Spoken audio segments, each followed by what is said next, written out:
Most business owners never get approved for more than $10,000 in funding, not because their business is bad, not because they can't pay it back, but because they're invisible to lenders. I'm talking zero credit profile.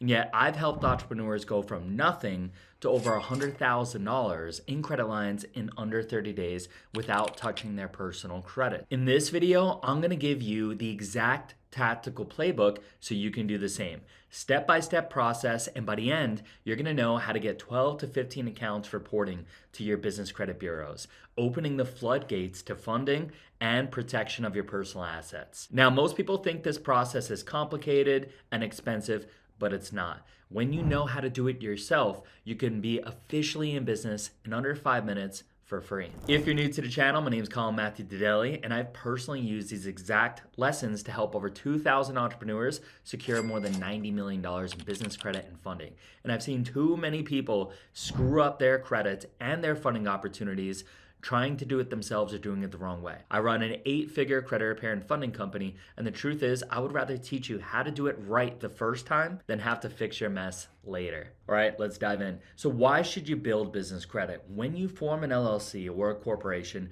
you didn't just file paperwork. You created a separate financial being. Your business gets an EIN with the IRS, just like you have a social security number.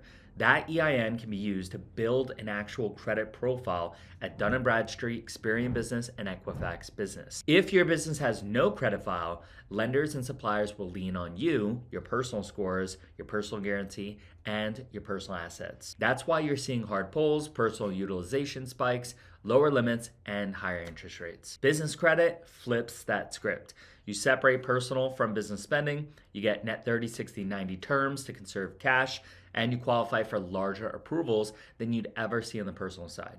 You protect your personal score from business swings. You create a fundable asset that the company can use to grow on demand. Now, my team and I have helped thousands of owners secure tens of millions of dollars in funding.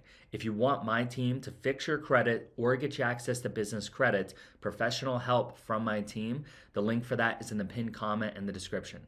The pattern we always see is the same. Get fundable, build the right mix of accounts, report early, pay early, and then level up into real banking relationships. So what counts as business credit? There are 3 major business credit bureaus that you should care about. There's Dun & Bradstreet, which is the Paydex score. This is 0 to 100. 80 means you've got a good score, you pay on time. 90 plus means that you pay early with vendors, wholesalers, and many suppliers that check this. Now, there's Experian Business. This is the IntelliScore, 1 to 100. It's heavily influenced by utilization and how many trade lines you have. Then there's Equifax Business. This looks at the payment index, failure risk, and a lot more. And this is often pulled alongside Experian Business when you're applying for bank-issued credit cards. Finally, there's the SBSS, the Small Business Scoring Service by FICO. This is a blend of your FICO score and your business credit scores, and it's used for SBA and BLOCs and business term loans at the bank. So if you're looking for a BLOC, you're gonna wanna build this one up as well and check it on NAV Prime. That's where you can check that score. By the end of this, you should have 4 to 5 revolving business credit cards that don't report to your personal credit. You should have 5 to 8 utility service lines reporting, 1 to 3 vendor net 30, net 60 trade lines, and 1 merchant processing trade lines. That's 12 to 15 trade lines within a 30-day period that's going to boost your business credit scores and give you an unbreakable business credit profile, whether you're looking for SBA, equipment finance, and BLOCs, business term loans, or just a business credit card stack. So let's get you there. Right, let's take a look at the fundability setup. This is the first few days. Before you apply for a single thing, you gotta fix your fundability. Most denials are caused by mismatches and red flags, not your actual score. So this is the checklist, right, that you're gonna wanna complete. You're gonna basically wanna ensure that your entity, LLC, or corporation is active and good standing. You've got your EIN from irs.gov, it's free. Business address, you could use your home address, that's fine. Business phone, you could use a cell phone, that's fine. You could list it in 411, that helps a bit. Domain and email, right, @yourcompany.com helps, but use a good Gmail if possible, right? And then your business licenses, if you need any, NAS code, open a business bank account, get a business merch account like Stripe, and get your DUNS number, right? You could get this from Dun & Bradstreet.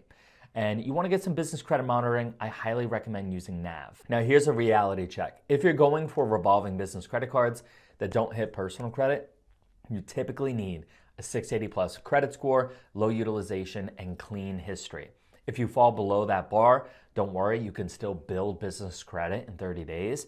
You're just going to lean more on vendor and service trade lines first and add a secured business credit card instead. Now, if you meet that bar, you could go after 4 to 5 business credit cards: Chase, Amex, US Bank, Wells Fargo, Bank of America, and these will all report to the business bureaus and not your personal, as long as you pay on time. So day 1 to 2, lock in fundability, set up your NAV, your business credit monitoring. Days 3 to 7, start applying for those business credit cards if you have a 680 plus score, right? And day 5 to 10, turn on utility and service reporting. Day 7 to 14, add vendor credit, net 30 accounts. Day 10 to 18, set up a merchant processor. Day 12 to 20, add a secured card if needed.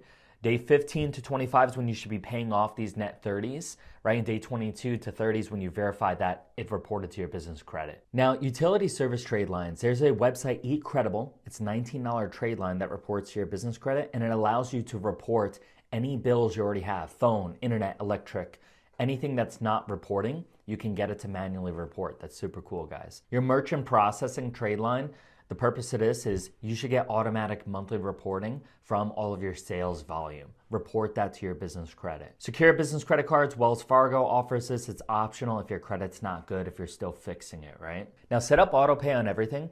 All you need is 3 trade lines reporting to the business credit bureaus, and that will get you an 80 Paydex score and an 80 Experian business score and a 540 plus on your Equifax business score. Now here's some common denial reasons. Mismatch info, you got to fix it across the board on your D&B profile, Experian, Equifax business, same address, name, phone number, all that kind of stuff. Don't use a PO box, right? Or even a virtual office. Your utilization on the personal side is too high, or you got a thin personal credit profile, you got to build that up a bit. Or maybe you've even got a high risk NAS code, right? You should choose a conservative classification, change that on all your profiles, right? Or inconsistent revenues. You should be using the same revenue pretty much across the board on all of those different banking applications that you're working with. So let's talk about some smart uses of business credit without burning yourself. These 0 APR cards are really good for ROI generating expenses. Keep books clean, utilization low, pay early, and stay organized. Don't mix your personal and your business spending. Don't miss your statement dates as well, and float non-ROI expenses. So here's the exact 30-day plan that you could use to build your credit. Days 0 to 2 are the setup. 3 to 7 is the revolving wave, getting all those trade lines set up. 5 to 10 is utilities. 7 to 14 is going to be the vendor accounts. 10 to 18 is going to be merchant. 12 to 20, you could work secured cards, and 22 to 30, verify that everything paid and you generated your scores. So let's do a quick rapid fire Q&A. A lot of people always say, do I need a DUNS number? Yes, there are some credit cards like US Bank that check your DUNS and your Paydex score. Will cards hit personal credit? Usually only a hard pull on the personal credit, but they will not report unless you're late. What if sub 680? Build your credit and start with vendors and utilities. How big can the limits get? Typically, the limits will grow with your usage and your payments. A lot of card issuers offer soft pull credit line increase every 3 to 6 months. Do I pay before goods? No. Receive first, then pay them early. Can I open 15 vendors at once? It's not smart. Quality beats quantity. Just focus on 3 to 5 good vendor accounts. Now, these are the biggest wins in the first 90 days. Early payments, low utilization, multiple utilities reporting, healthy bank balance, and no lates. Right? Your file tells lenders one story.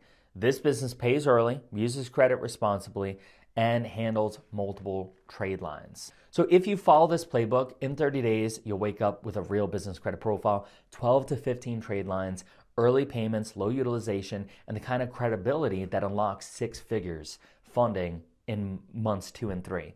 Now, if you want the brutal truths I've learned after getting over $70 million in funding from my clients, watch this next video right here so you could avoid all the mistakes people have made. As always, guys, links for credit repair and business funding are in the pinned comment and the description. Be sure to smash that like button and hit subscribe for more videos on business credit and funding. It's Credit with Colin. I'll see you guys on the next one.